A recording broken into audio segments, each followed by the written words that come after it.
Bismillahirrahmanirrahim. Assalamualaikum warahmatullahi wabarakatuh. Teman-teman sekalian, berjumpa kembali di Zona Dosen Channel. Pada kesempatan kali ini, saya akan coba mengulas beberapa hal yang berkaitan dengan pengertian ruang lingkup filsafat pendidikan Islam. Mungkin pada pembahasan kali ini sekedar mencoba refreshing atau mengingat kembali, sekalipun pembahasan ini banyak dibahas, diulas oleh beberapa eh, cendekia atau beberapa dosen, setidaknya pembahasan kali ini akan mengingat kembali tentang bagaimana peran penting dan ruang lingkup filsafat pendidikan Islam. Kita mulai dari eh, bagaimana filsafat menjadi kerangka berpikir dari segala ilmu. Maka filsafat itu dianggap sebagai ibu dari semua ilmu pengetahuan dan filsafat ini disinyalir mampu menjawab berbagai pertanyaan dan memecahkan berbagai masalah. Dimulai dari masalah kosmik hingga masalah yang makro. Dalam hal ini masalah manusia, termasuk semua kesulitan dan kehidupan mereka. Nah, tantangan yang terjadi di lingkungan pendidikan adalah salah satu masalah yang dapat diselesaikan dengan filsafat. Nah, pendidikan yang sejatinya berfungsi sebagai proses humanisasi akan berjalan sesuai dengan semestinya manakala diimbangi atau dibarengi dengan filsafat. Nah, apa itu filsafat? Filsafat menurut John Dewey, seorang filsuf Amerika, adalah teori umum yang berfungsi sebagai dasar untuk pertanyaan dan penyelidikan terhadap realitas dan variabel pengalaman yang memengaruhi hasil pendidikan. Memang benar apa yang dikatakan oleh John Dewey bahwa filsafat dan pendidikan itu sangat terkait erat. Filsafat pendidikan yang berusaha untuk menjawab dan memecahkan masalah pendidikan filosofis yang menuntut solusi filosofis. Jadi teman-teman sekalian, bisa dikatakan bahwa filsafat dan pendidikan itu sangat erat kaitannya, dan masalah-masalah pendidikan itu, apalagi masalah pendidikan, itu erat kaitannya dengan masalah filosofis, dan pemecahannya menuntut untuk memecahkan dengan solusi yang filosofis juga begitu. Makanya filsafat di sini kemudian berperan. Namun, teman-teman sekalian, jika kita mendengarkan pendapat orang barat yang menjelaskan filosofi mereka secara independen dari keyakinan agama, kita dapat memahami bahwa tujuan utama dari filsafat bagi mereka adalah mencari kebijaksanaan. Nah, kebijaksanaan dicari untuk memahami situasi yang sebenarnya. Apa itu? Dari mana asalnya, kemana arahnya, dan bagaimana hal itu akan diselesaikan. Berbeda dengan kita, bahwa filsafat kita itu tidak bebas nilai, tetapi filsafat dalam konteks pendidikan Islam itu nilainya adalah spirit ruhiyah Islamiyah begitu. Nah, namun jika trik filosofis berlanjut, pada akhirnya akan mengarah dan berakhir dengan sesuatu yang disebut agama.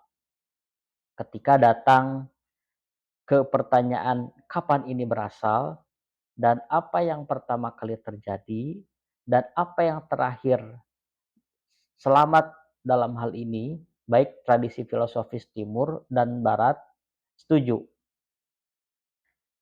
Namun mereka akan mengejar pemahaman yang benar untuk mencapai puncak pengetahuan yang besar, yaitu Allah yang Maha Tahu dan Maha Kuasa. Jadi ini merupakan penegasan kembali bahwa filsafat yang kemudian mesti kita yakini atau koridor filsafat yang kita pelajari itu filsafat yang tidak bebas nilai, tetapi filsafat dengan spirit ruhiyah Islamiyah. Teman-teman sekalian, filsafat mulai mengembangkan dan menggeser peran, bergerak dari induk ilmu pengetahuan ke semacam pendekatan perekat untuk ilmu pengetahuan sebagai ilmu yang telah berkembang dengan cepat dan independen satu sama lain. Sehingga jelas bagi kita bahwa filsafat berkembang sesuai dengan berlalunya waktu. Paling tidak, sejarah filsafat lama telah menyebabkan manusia belajar tentang kategori filsafat spiritualisme kuno. Nah, selama era Alka Alkhamania itu kisaran tahun 550 sampai 530 sebelum Masehi, sudah ada tradisi tentang kelahiran Zarathustra dari keluarga Sapitama yang lahir di tepi sungai dan dibantu oleh Ahura Mazda. Timur jauh Cina, timur jauh India, dan timur jauh Jepang semuanya termasuk di timur jauh. Spiritualisme Hindu dan Buddhisme semuanya dikembangkan di India. Nah, Shintoisme berkembang di Jepang, Taoisme dan Konfusianisme juga populer di Cina yang sedang berkembang. Nah, itu beberapa introduction, pendahuluan yang berkaitan dengan filsafat. Bahwa filsafat itu merupakan ibu dari ilmu pengetahuan, tetapi filsafat yang diyakini dalam koridor kita, dalam koridor pendidikan agama Islam adalah filsafat dengan basis nilai ruhiyah Islamiyah. Selanjutnya teman-teman, mari kita coba ulas dan kaji bersama ini kaitan dengan pengertian filsafat menurut beberapa pakar ya, menurut beberapa ahli. Nah, salah satunya menurut Muhammad Nur Syam mengembangkan interpretasi dua sisi filsafat. Pertama, filsafat adalah aktivitas berpikir reflektif atau penggunaan akal manusia untuk memahami segala sesuatu secara mendalam. Dalam konteks ini, filsafat bermakna berfilsafat. Yang kedua, filsafat adalah hasil dari tindakan yang melibatkan pemikiran murni. Bila dikatakan sebagai jenis ilmu hasil berfilsafat, pemikiran dan studi serta jenis pembendaharaan terstruktur dengan metode tertentu. Sebagai salah satu ideologi, filsafat juga mendefinisikan jenis instruksi tentang sesuatu atau tentang segala sesuatu.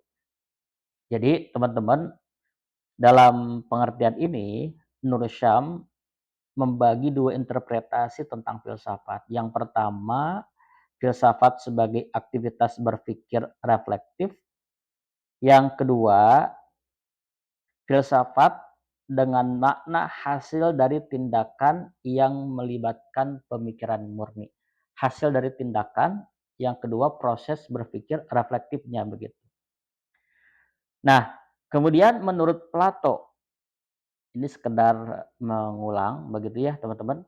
Plato itu mengatakan bahwa filsafat itu tidak lain berasal dari pengetahuan tentang segala sesuatu yang ada. Segala sesuatu yang ada, baik material maupun imaterial begitu, segala sesuatu yang ada, baik fisik maupun metafisik, yang kemudian dipelajari dan dipikirkan secara reflektif, maka itu dikatakan sebagai proses filsafat. Sementara menurut Al-Farabi, diungkapkan bahwa filsafat adalah ilmu pengetahuan tentang alam maujud dan bertujuan menyelidiki hakikat pengetahuan yang sebenarnya. Kira-kira apa hakikat dari pengetahuan itu? Apa hakikat dari segala sesuatu yang ada tersebut begitu. Kemudian selanjutnya pengertian pendidikan. Dalam hal etimologi, Pendidikan berasal dari bahasa Latin eductum yang terdiri dari dua kata, yang menunjukkan perkembangan sesuatu dari dalam keluar, dan duko yang menunjukkan perkembangan sesuatu. Jadi education atau eductum adalah E-nya terdiri dari eductum itu terdiri dari dua kata, E-nya menunjukkan perkembangan sesuatu dari dalam keluar, dan duko yang menunjukkan perkembangan sesuatu. Pendidikan adalah proses pembelajaran yang dilakukan pada peserta didik agar mereka mendapatkan pemahaman menyeluruh tentang sesuatu dan kemudian berkembang menjadi orang yang menikmati pemikiran kritis dan berusaha untuk meningkatkan dalam hal kemampuan afektif, kognitif, dan psikomotorik. Ini pengertian pendidikan secara umum yang nanti akan coba kita korelasikan dengan filsafat begitu. Kemudian, bagaimana dengan filsafat pendidikan? Filsafat pendidikan menurut Syaibani adalah aktivitas terstruktur dari sebuah pikiran yang dapat digunakan untuk mengatur, mengordinasikan, dan mengintegrasikan proses pendidikan. Sementara menurut John Dewey, filsafat pendidikan itu adalah pembangunan kapasitas dasar inti, baik dalam hal kekuatan daya pikir atau intelektual, dan daya perasaan atau emosional terhadap karakter manusia. Jadi, filsafat pendidikan ini lebih kepada proses pengembangan kapasitas seseorang. Kalau dalam istilah yang sering kita kenal, apa yang kemudian dikembangkan itu adalah intelektualnya, daya pikirnya, daya rasanya atau emosional, juga terhadap karakternya. Atau dalam istilah lain ada kognitif, afektif, dan psikomotor. Kemudian apa yang menjadi batasan dari interaksi antara filsafat umum dan filsafat pendidikan? Filsafat pendidikan adalah penetapan konsep filosofis dan standar filosofis kerana pengalaman manusia yang dikenal sebagai pendidikan. Oleh karena itu, filsafat pendidikan bertujuan untuk menerangkan dan menjelaskan, sehingga pengalaman manusia ini dapat diterjemahkan ke dalam kehidupan baru.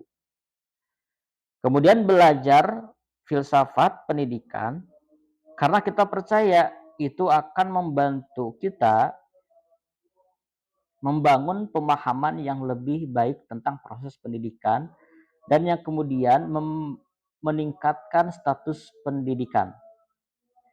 Topik pendidikan seperti arahan, kemudian prosedur, dan sebagainya adalah tugas filsafat pendidikan yang sangat bergantung pada perilaku dan pandangan siswa terhadap masyarakat untuk bimbingan.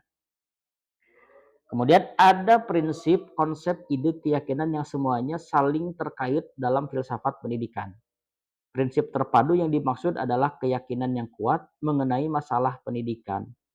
Itu ditemukan sebagai dasar dari pernyataan, politik, rencana program, kurikulum, dan norma-norma pengajaran yang umumnya seharusnya memecahkan kesulitan pendidikan. Selanjutnya, apa itu pengertian filsafat pendidikan Islam? Filsafat pendidikan Islam adalah cabang filsafat yang membahas prinsip, konsep, dan tujuan pendidikan berdasarkan ajaran Islam. Filsafat ini berusaha memahami hakikat pendidikan dengan mengacu pada Al-Quran, hadis, serta pemikiran ulama dan filsuf muslim. Yaitu kaitan dengan pengertian filsafat pendidikan Islam yang nanti akan coba kita elaborasi lebih dalam. Kemudian ruang lingkup filsafat pendidikan Islam apa saja? Setidaknya ada 5 poin. Yang pertama kaitan dengan tujuan pendidikan Islam. Yang kedua kaitan dengan pendidik dan peserta didik pendidikan Islam. Yang ketiga kurikulum pendidikan Islam. Yang keempat metode pendidikan Islam. Dan yang kelima lingkungan pendidikan Islam. Yaitu hal-hal yang berkaitan dengan ruang lingkup filsafat pendidikan Islam. Nah, itu saja barangkali teman-teman yang bisa disampaikan pada kesempatan kali ini, sekedar prolog ya, prolog, dan semoga bisa sedikit memberikan pencerahan kepada teman-teman yang ingin mempelajari filsafat pendidikan Islam. Sekian, assalamualaikum warahmatullahi wabarakatuh.